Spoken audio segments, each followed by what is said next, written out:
being in the corporate world for as long as I have been, I kind of knew that I wanted to start thinking about something else. And we were looking at different types of real estate investment, whether we go commercial, long-term rentals, short-term rentals, what does that look like? And a friend actually, who was a member of Odyssey, referred us to you all. And as I started to kind of learn about it, I was like, this could be a really great hybrid. Hi, I'm Wyatt. And I'm Grace. And you're listening to Our Dad and your host of the Vacation Rental Revolution podcast. What's up, guys? Welcome to another episode of the Vacation Rental Revolution podcast. I'm your host, Shawn Moore, and we're back with our Friday interview episodes with short-term rental investors willing to share their journey into this game and what it looks like, the ups, downs, and all the in-betweens. And today we've got Greg and Sarah Mills joining us. So thanks, guys, and welcome to the podcast. Thanks, Shawn. Thanks for having us. Absolutely. So you guys, I always like to just start to kind of warm things up, but also I think it's nice to know your background. Where are you from? What pays the bills? What got us interested into real estate investing? Do we have any real estate investing previously or prior to short-term rental investing? And then we'll talk about your journey into the short-term rental game. So let's just start with the background. Okay. Well, I can get us started off. So Greg and I are both engineers from undergrad. So we have engineering degrees, and then we actually met at our very first job out of undergrad. We were two low-level engineers that were on a project to design the next class of aircraft carriers for the Navy. So we met and then decided, hey, I'm not sure if this engineering is going to be what we want to do for the rest of our lives. We ended up going to business school. It's at UVA, the Darden School of Business. And then after that, decided to get married. We have two beautiful children. They are elementary and middle school age. And after business school, I actually went more of the corporate route and ended up working for a large consulting firm. And I've been with them ever since. So I've been with them coming up on 17 years, which is hard to believe. But then Greg kind of did a different route, so I'll let him talk about that. Yeah, one caveat to that story. I knew I wanted to marry her before she knew she wanted to marry me. So that was that always seems like I knew we were talking to smart people, but I didn't know that Greg was actually that smart. I know that first. Yeah, I definitely married up a little bit on that. Right. So coming out of school, I did 2 years, a 2-year rotation for a large company, but very quickly wanted to go entrepreneurial. So after 2 years, Sarah had a stable income in consulting, and I took a leap in a venture in construction in 2009, and that was pretty bad timing. So I walked from that in 2013, not sure what was going to happen next. And another opportunity came up from someone I knew in town here in Maryland. Took that on. Sarah said, yeah, we're good for one more entrepreneurial attempt. And since 2014, I've been working launch movie theaters. And we got our first one in the ground in 2019, which again, bad timing, right? For movie theaters. But it's taken off quite well. So our concept is going really well. We now have 3 operating theaters, all in Maryland. And that's how we landed where we are. That's what pays the bills. Awesome. From engineering to opening up and running movie theaters to business consulting. Love it. Wow. That's quite the journey. What about real estate? Anything that was in the background with real estate as you're going through that, all that navigating? Yeah, nothing like this. It's funny that talk about timing. We actually bought our first house together after we were married in 2007. So we think back to 2007. That was when the bubble pretty much burst. The summer we closed on our house, and we sold that house in 2009 at a loss because we were moving from North Carolina to Maryland. So horrible timing. That was our first, I guess, real estate investment, the two of us. You're like, I'm never touching real estate again. It was like, oh, this is they always say real estate's a good investment. Well, our timing was really poor in that situation. But so we don't have any, We wrote a check to walk away from our first investment. Yeah. So it wasn't smart or wasn't great. I have a significant amount of experience now in larger leases, frankly, 3 movie theater leases. We don't own the properties. But aside from that, our goal was always to have a vacation home, a beach house. And once that started coming in within reach, we started talking about how to make that work. And that's when we found out about Odyssey. Awesome. So when was that? What was the time frame of that? So, being in the corporate world for as long as I have been, I kind of knew that I wanted to start thinking about something else. And, I thought about different ideas of businesses that I could start. And we were looking at different types of real estate investment, whether we go commercial, long-term rentals, short-term rentals, what does that look like? And a friend actually, who was a member of Odyssey, referred us to you all. And as I started to kind of learn about it, I was like, this could be a really great hybrid option for me. It's something that I can build. I can use my creative juices, my management experience, all this different stuff to kind of put into something that is actually going to grow our personal wealth, right? Yeah. Not just working for someone else and getting paid for my time. This was an opportunity to put the investment of time in, but have it to pay, us over the course of time. Yeah. So I just love the idea of marrying that opportunity with the fact that we could use the property ourselves. And we have 2 young children. We love to travel. We love to do things as a family. It was just a really good match. We did, after I left the first entrepreneurial opportunity, I did put a significant amount of legwork into storage units. Actually looked at a couple of opportunities. At the time, this was in 2013, 2014, the cap rates were somewhere around 5, I think. So it's just an extraordinary multiple they were trading at. I mean, just completely run down facilities. They were on fire, were selling for millions of dollars. And I couldn't put my head around. I couldn't get the numbers to work. So, we actually, when I took on the second opportunity, when I took on Warehouse Cinemas, that's when I kind of set real estate aside. But at the same time, the idea of investing in storage units versus the idea of investment in homes you can go and enjoy, it's a little different. So he tried to get me to kind of excited about the storage unit idea. He's like, you could do this, you could run this, and I'm like, I've spent a lot of my career. I mean, I like what I've done, but I can't say I'm passionate about it. And so I was like, I just don't think I can get psyched up about storage rentals. Right. So maybe we think about something else. Right. And it's funny, and this is kind of the emotional side or the fun side of real estate, if you will. I've been around a lot of different asset classes and a lot of different verticals over my 24 years, especially in the very beginning of my career. It was, and we look at a lot of these different, whether it was development deals, commercial properties, multifamily, we've looked at storage stuff, land development stuff, and it was just a means to an end at the end of the day. It was like to your point, Sarah, it's like, it was hard to get excited about it, but there was good opportunity in it. Right. And it paid our bills for a long time along the way. Once we started to wrap our heads around short-term rentals, we started to get kind of excited about it, but also not only that, you guys are, the way your brains work, I can't imagine you guys are very systems and process oriented, right? You want to be able to see, is this a good business decision too, right? So you've got to be able to look at both sides of the coin.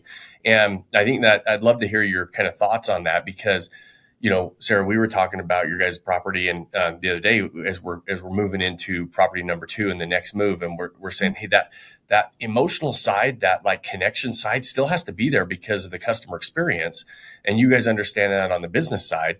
But there's also got to be all the numbers and the things that make sense from the systems and processes, right? Yeah, I think it's actually been a really good opportunity for us to use a multitude of skills. Yeah. Greg, his position in his current company, I mean, he's kind of CFO and COO. He has got a really good handle on financials. I mean, we're both analytical mindsets, right? And we're detail oriented. Anybody who works with us can tell you that. But I've really enjoyed the creative aspect of it. Right. I enjoyed tapping into that side of myself. And also we self-manage, or I self-manage. And so thinking about how I communicate with guests and, doing a lot of that, I've worked on those skills through the consulting world, but now I get to put them in practice for ourselves, right? For something that's in our own portfolio, which is really exciting. Yeah, it's also a bit challenging for us because the location that we chose for our first property is close to where I grew up. I grew up in coastal North Carolina. Spent a lot of time in the water down there, surfing, scuba diving, fishing. That was just my life. And I always wanted a home back in coastal Carolina. So when we started looking at those markets, they don't have a very large, you don't have 8 months out of the year that it's a hot market. It's a 3 or 4 month window, but the prices are still very strong. The markets are very strong for the value of the properties. So we knew we had to put more equity in on the front end, and we had to temper the ROI expectations against what we really wanted. So this first one was, I don't want to say less analytical because we were hyper analytical about what it would be and we were conservative with our assumptions. But at the same time, we knew that going in, we were probably going to put more in than just a basic investment in order to get a solid return on it. Yeah. I will say the Odyssey process helped us hone that, right? Like I was really impressed. Like for the company I work for, I build learning programs and stuff related to pricing. One of the things that drew me to Odyssey was the learning program, something that was process oriented and that covered the various steps, was really helpful for us to hone in on a challenging market that we knew we wanted a property in, but to hone in on what it was going to take to make it work and go in eyes wide open. And we've been so blessed, honestly. I mean, it's a testament to the process because it has exceeded our underwriting assumptions. It has exceeded, just all of our expectations. It's been fantastic. So, and we're not even a full year in. So and I think it hits on a few things that you said, and I appreciate you saying that. It's awesome, and we love that. And I think that a lot of times we lose sight of the fact that the biggest thing, like what Greg was saying, is you temper your expectations when you really start to understand a market on the acquisition side, the revenue potential side, the seasonality side of it, and you walk into it with your eyes wide open. That's the ultimate goal, right? And then saying, okay, now I've got to pull certain levers to start to maximize this asset that I've got, and let's see how much better we can get in this market. There's still always going to be a bottom and a floor, or a floor and a ceiling, right? We want to start to bump against that ceiling, not the floor. And it comes down to the details. The devil's always in the details, even on the creative side. I think people mistake that because I talk about the customer experience and creating this unique experience for a target audience, all that stuff, that's still very much part of the system and the details that allow you to maximize your assets on the back end. Yeah. And I can see that in terms of it's not one piece of the puzzle that's magical. It's all the puzzle pieces coming together. We've seen that in what Greg's done in their business, with the movie theaters and stuff. And so, he was able to take some of the stuff they went through and kind of creating a different movie going experience, and apply it to this business for us. So I don't know, you talk about, one thing we didn't talk about much in Odyssey, but we talk about for setting up our first property was about our brand archetype, like what we wanted, the brand of the property and of our vacation rental business to be. And then that went into the voice and all these other things. I don't know. It was helpful. Yeah, absolutely. So just the exercise of going through and defining a brand archetype essentially allows you to make decisions and communicate based on who you should be. I was thinking about this before, and it would be a shame for someone to show up with a family expecting to have a nice, relaxing beach vacation with everything provided for them, and then have to communicate with a property manager or an owner that was the antithesis of that, someone that was difficult to work with or someone that didn't have joy in it. And it's part of our joy and part of the brand that we've established that we want to be lighthearted and joyful. It helps drive our decisions about whether we should do something or shouldn't do it, whether or not we should communicate a certain way, be hard on certain restrictions, et cetera. So it's something that, again, is translated from the movie theater side and us defining what we want our customer experience to be and the communication and our brand to be to our business on. And I love that you're bringing that up right now, because we always talk about, you've got to select a target audience. You got to have a very specific target audience and create a unique experience for them. You take it a step further and say, okay, what is that brand archetype we want for that customer, right? And we use that as our guiding light, our North Star, when we make decisions on how we're going to communicate, how we're going to set things up, how we're going to do everything. It's the same as when we select our property goals on the front end, right? You guys are saying, hey, listen, I want a coastal Carolina. We like these certain markets. We want to make sure that we check these boxes for our family. We want to have other families have that same experience. And then we make decisions along the way based on that. And so it's your property goals. And then ultimately, like when you're talking about the brand archetype and selecting that target audience, you have a lot of different choices on the back end on how you're going to set properties up, how you're going to communicate, what you're going to do, what levers you're going to pull.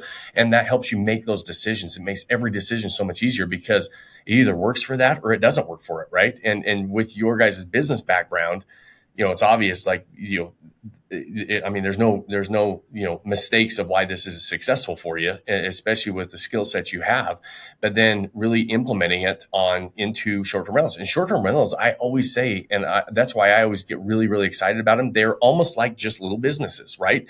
They've got, you've got your product, your offer, which is the house itself. It's the proximity to the different things. It's the customer experience you're creating.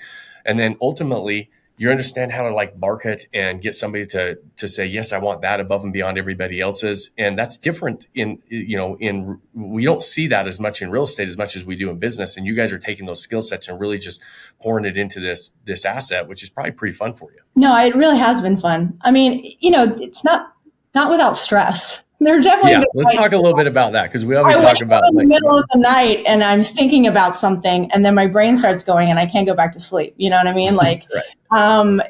When you, I think, create something and you care for it, it's your own, right? You're going to have those. It's like, I guess, you're going to have those nights. But. Oh, absolutely. Yeah. Let's talk a little more detail about the acquisition, getting it through the setup, how we decided on the actual property, because that there is a lot of those times of stress and man, are we going to did we do the right thing? Did we not do the right thing? How are we going to make this happen? Because I always like to talk about that as well on these podcasts, not just, hey, everything's awesome and everything's rosy, because it's not always, right? Yeah, I will say, so initially, we followed the process. We talked about our target guests. You always advise maybe, you should be your target guest most of the time, right? Because you know yourself the best. And we really took that to heart. And we said what we would want. This is an area, is Emerald Isle, North Carolina, where we have visited for a decade or more as a family. So we knew the area, but we also weren't, when I initially ran the numbers, I was like, oh, I don't know, this does not look like a good investment. And I started looking other places, maybe out west, like Western North Carolina or the, Great Smoky Mountains, things like that. But then I think we had a conversation. We're just like, hey, let's figure out, can we make this work? We know this market. It would give me a little bit more peace of mind to start and know the market a little bit better than going somewhere that we really haven't visited a lot. So that was a personal choice for us, I think, from a risk perspective. Yeah, absolutely. I mean, it's just a series of levers, right? You decide which lever you're willing to pull to achieve your ROI. Not your ROI, excuse me, but your cash flow. So we were willing to put more equity on the front side. We walked into a property that had been renovated in 2016, and they had done it properly. It is a well done house. It is a beautiful house. And then we decided, okay, we need a pool. We need some a deck on the back that leads down. We had a series of renovations that we ended up doing in the backyard, and it just turned out extraordinarily well. I do think that the market we went into is unaccustomed to, I don't want to say sophisticated investors, but they're primarily second homes that people are looking to just offset some capital, right? Whereas we went in and we had weekly standing project meetings with our pool installer. So needless to say, it got done on time and budget. But that was completely foreign. That was something they'd never seen before. But our Wednesday 8 a.m. calls were very valuable to us. And I would add, it also helped that we found a realtor that appreciated what we were trying to do. Yeah, it's like a lot of the realtors, to your point, they're servicing customers or clients that are just looking to park money for a second home that they can use most of the time. We were very clear. We want this to operate as a business. We want it to cash flow, right? So the realtor we used, she did have that mindset, and that was very helpful. But I'll say the property we landed on was our fourth offer.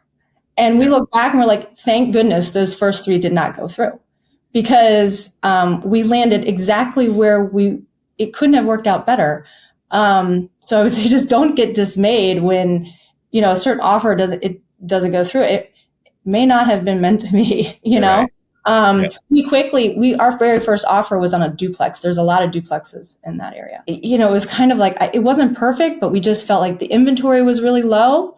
And I think we felt like, we need to make an offer. But what I will say helped was we stuck to our numbers based on the underwriting. We knew how far we wanted to go. We knew our zone of potential agreement, or ZOPA, right? And we did not want, that helped us from making irrational alternate bids. You know what I mean? Where you start to get emotionally tied to that back and forth on the negotiating, right? You just know where you're at. Yeah. Right. Absolutely. And it's just worth noting that, like Sarah said, we put 4 offers in before this one was accepted. And we actually, funny enough, before this was accepted, we actually put a 5th offer in. And we found out that we got the 5th one, which is just a piece of property, no house on it, before we got this one. So now we're in this position where, like, I guess we have 2 properties. So we actually have a piece of land down there, not far from the house we bought. But going back to the realtors, Sarah's right. We actually interviewed realtors. We didn't just call one up and say we need a realtor. We interviewed a couple, and then another realtor, settled on the second one. And within a couple months of dealing with her, we had an honest conversation. I said, I don't think this is going to work. And we found a third realtor, simply because her communication, her delivery wasn't what we were looking for. So I think a lot of people are slow to break those relationships, but if it's not working, it's not going to work for either of you. So and how important those relationships are. I think a lot of people just assume, well, I'll just call and get anybody because I just need them to, open the doors, help me write the offer. And that's not the case. I lean on our realtors significantly in those markets, in those areas that we invest outside of our backyard. Right. And so, I own a brokerage. I've been, we are agents and realtors. We just are because of our investments, but we don't really do it but I could easily just write my own contracts and do that stuff. That's not what they're just there for, right? They're there to give you that local knowledge. Every area has different sides of the tracks and different roads that kind of separate the good and the bad areas. And they know those local nuances that a lot of times we don't know. And they're really invaluable when you find the right one. And they can be frustrating when you don't have the right one. And I think you're exactly right, Greg. You have to be honest and upfront and just say, hey, listen, this isn't probably working for either of us. And let's find something that works for you guys and for even the agents. Most of the time when an agent's not working out or a management company's not working out, they usually don't like us as clients either, right? So it's usually not working out both ways. So it's just like somebody has to have the guts to say, hey, let's have an honest conversation and go separate ways and find something that works better for both of us. Right. Yeah, exactly. Yeah. Totally. Awesome. So, and you guys made a tough decision for a lot of people, which is buying a property, and then you were going to put the pool in, you were going to do all that stuff, and waiting, right? And saying, hey, listen, we're taking a long time here that we've got a budget before we're really going to bring in any revenue on this property. Yep. Yeah, we waited. What was it? Seven months. So that was a little bit part of our underwriting. Yeah. Because we had talked during the process of looking for properties, we talked to a pool contractor because we knew that in order to get that upscale average nightly rate we wanted, we needed a pool. Yeah. And a lot of it was hard to find properties down there that were supportive or could have a pool that didn't already have one because of where septic was and different things. So, and we knew their lead time for the pool contractor that we wanted was, like 6 months out before they could even start. So that we just said, hey, we want to launch this once and in the right way versus we could have probably put it on the rental market and tried to get some revenue. We were fortunate to have the ability to cover, right? The mortgage, and not everybody has that ability, but we kind of wanted to launch it the right way. And I think, again, we just really were blessed with getting it on the market listed in March to accept guests starting in May. And that was right before the summer season. So we hit the ground running, and we've had an extraordinary year. We've, we made so far 93% of our goal for year one in net revenue. So I've been really that's awesome. excited.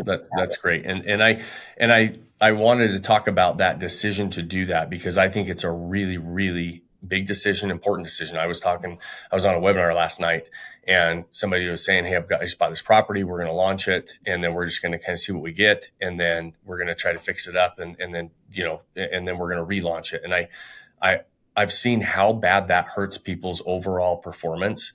Mm-hmm. And I've seen it more and more lately than we used to 2 or 3 years ago, is because that the algorithms, they make their judgment, the OTAs on the algorithms for like Airbnb, Vrbo, any OTA, which is just an online travel agency that where you post your properties. Those of you that don't know that listening, is they judge you right out of the gate. It's just like if you're a brand new product at a grocery store or a retail shop, and they put you on the end cap, and they say, okay, listen, I'm going to put them on the end cap for a week, and I'm going to see how they do. And if people buy their product and they're saying, hey, I've got an offer, their customers like it, they're making money on it, they're going to put you in a really good spot. They'll either keep you on the end cap, or they're going to put you right at eye level at checkout and all those things, right? Prime like retail space. The OTAs do the exact same thing with our properties. And if you launch a subpar property and you don't perform, and their customers aren't, doing anything better than everybody else's, maybe that property would have done okay, like just kind of average, like it would, that everybody else's was. It's kind of blends into the crowd.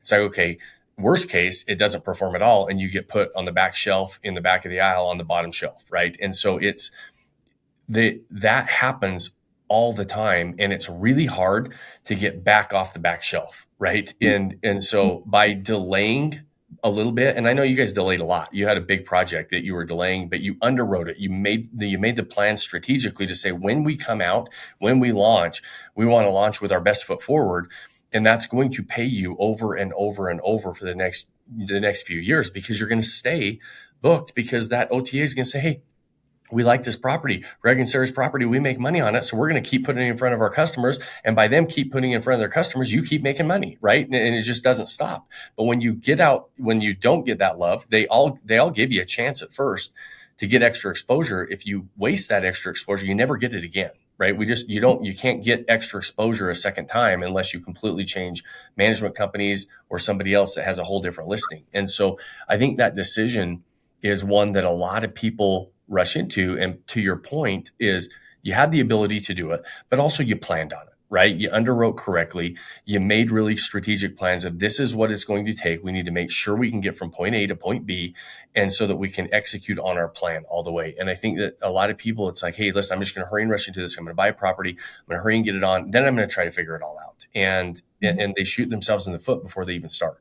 And I think that was a big decision you guys made, which was a really critical decision. Yeah, I appreciate that. I mean, I think it wasn't for the faint of heart, right? I mean, it was scary. Once we made the decision of this is when we're going to launch, there were issues that came up, right? And I would say I probably hesitated some in terms of when I felt like there was an issue with, say, a partner or whatever, how to just kind of work through those issues. So go with your gut. You see an issue, start tackling it, because I was like, we are not going to miss that date. And that's what, I mean, our backyard is fantastic. Our contractor was fantastic, but he was used to, I think, communicating in a different way. We started picking up on that, and we're like, hey, this isn't going to work. So we're like, hey, let's talk every Wednesday at 8 a.m. Yeah. And we did. We talked every Wednesday at 8 a.m. starting in January, like right before that pool was supposed to go in the ground. And I think it had all the effect in terms of. It did require a reset. It did require that first missed meeting. We had a conversation. It was a big reset button. It was like no, 8 a.m. No, Wednesday. That's not how this works. Doesn't matter what we do. We're going to be calling you. We'll find something to talk about. Yeah, so it took that, but we tend to be hyper prepared, very prepared on the front end, and it definitely works in this environment. I wouldn't let wouldn't let over preparation stall something, because like Sarah said, once we put the date in the ground, that was happening. And it took some management where we actually set harder expectations than were required. We didn't say we're listing on April 1st. We were saying we're listing on March 1st. Yeah. And inside we're saying we had contingency. Right. Yeah. You always have to, though. You guys know that, right? That's what you should do. But date contingency, time contingency, in addition to financial. To money. Also, exactly. We were dramatically came up the learning curve because of the tools that we had access to through the learning and the coaching calls. And even now, I'm thinking about year-end taxes and cost segregation studies and material participation, all these things, right, that I did not want to think about in the beginning, because tax is like, who wants tax? Everyone wants to save taxes, but nobody wants to really think about them. And that was me. But now, being able to talk to some of the coaches we have available through Odyssey, it's so valuable. I cannot appreciate it more, I guess. I know she's not paid. No, I'm not. I'm just going to shut up because this is awesome. This is like perfect commercial, Sarah. No, I appreciate it. I am, and I'm critical. I'm paid to be critical in my job, and so yeah. Well, it's awesome, and I know that even like you're saying, navigating contractors, navigating designers, navigating photographers. We had multiple conversations throughout the process, saying, hey, listen, we've got these timelines set, we've got these deadlines set, we're working on this, we need to do this, and it's just not happening. And it's like, hey, listen, sometimes you have to have some of those hard conversations, resets, go a different direction. We figure it out, and ultimately, though, you're going to put it together. But do you have any advice for anybody that is navigating that kind of project management, if you will? Is there? And one of the things that you said, Greg, earlier is don't be afraid to have the hard conversation. Don't be afraid to push the reset button out. Is there anything else that comes to mind as somebody's navigating that kind of project management side of it before they launch? Well, I'll give one tactical suggestion. Use Trello. Trello.com. It's a free service. It's a project manager service. Actually, Greg was the one, he used to use it for his business. Yeah. We created a Trello board to communicate between the two of us of what needed to be done, what was being done, to keep track of notes. It's an exceptional tool from a tactical perspective that I didn't have exposure to. I love that advice. I use that all the time. We use the Trello all day with our team. Yeah. We use it all the time. Yeah. And we started a family management board too. So doctor's appointments and different things. Who we are. Yeah. But so tactically, I think that's good, because then even if you are working with a partner, or maybe you're doing it yourself, you have a place to organize everything and take notes and dates and all that stuff. But other advice is, I would say, you want to think through things rationally. Try not to get emotionally involved. It's good to have someone to bounce those ideas and things off of, right?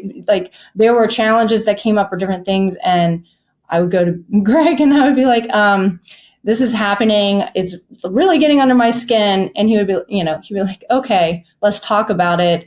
We get through it. And he would do the vice versa with me. So I think that was good. I love that. I think that's a really good piece of advice, especially because there are times where you're really frustrated and you're the one dealing with it. You're like, hey, I don't even know if I can have the conversation with this person right now. And the other one can step in and kind of have it. And they're not quite as emotional, but they know the importance of it. Right.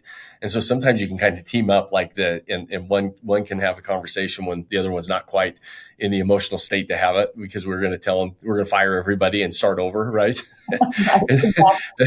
And we don't want to do that either. And so there's times you have to kind of navigate that as a team. I think in those situations, one of the things we kept falling back on is our core values, who we are as people, and what we expect from our not just from ourselves, but the people we work with. And we always appealed to nobler motives. As Dale Carnegie would say, you appeal to someone's nobler motive. Mm-hmm. And you'll never meet someone that's building a pool or managing a property or even doing a clean job that will tell you they want to do a bad job. Right. You can always appeal that side and say, hey, look, this is what we're expecting. This is what we're looking for. This is what we need. And to have those conversations, you can always get some traction. Ultimately, I think it still takes time to figure out whether or not they're going to adhere to that and actually deliver. But at least you can get the ball moving forward in the direction and you can be aligned. If you're all pulling the cart in the same direction, even if someone starts to veer off, you're still heading that general direction. So it's easier if you can have a relationship and appeal to their better nature and general people. And that communication of really trying to discover what the standard is, right? Because people don't typically, and like you said, they may or may not adhere to the expectation that you have set, but they don't want to do a bad job, but their good job might not be our good job, right? Everybody's standards are different. Everybody's, good job is different, and that's okay, but we need to know it, right? It's important to figure that out as early as possible and make sure that everybody can meet the expectations. Yeah, absolutely. Totally agree. Yeah. Awesome. Well, guys, this has been a good conversation. I love it. And those of you listening, you guys always know I post this show in the show notes.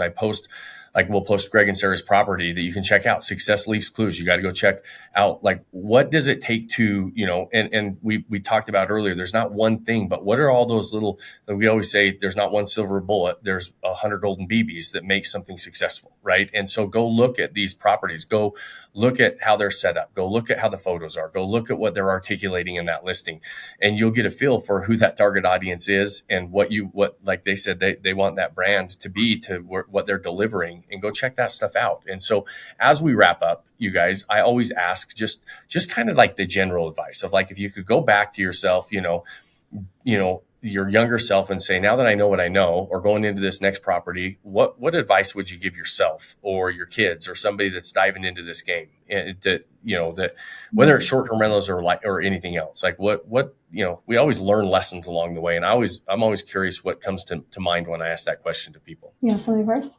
Sure. I'll start. Know what success looks like to you and be honest about it. Don't chase shiny things, and ask yourself what it really means to be successful. Is it to have a massive bank account and to be 80 years old and not have your health, or is it to have time freedom to spend with your family and do what you want? So define success and be honest with yourself. Paint a picture in your mind before you go chasing it. Love it. Love it. That's really good. I don't think I could say it better than that.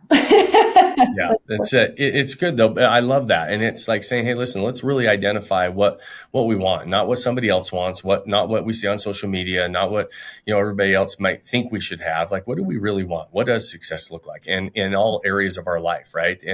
And a lot of times we start with the money side of it. And at the end of the day, it almost is never the money side of it, right? Sometimes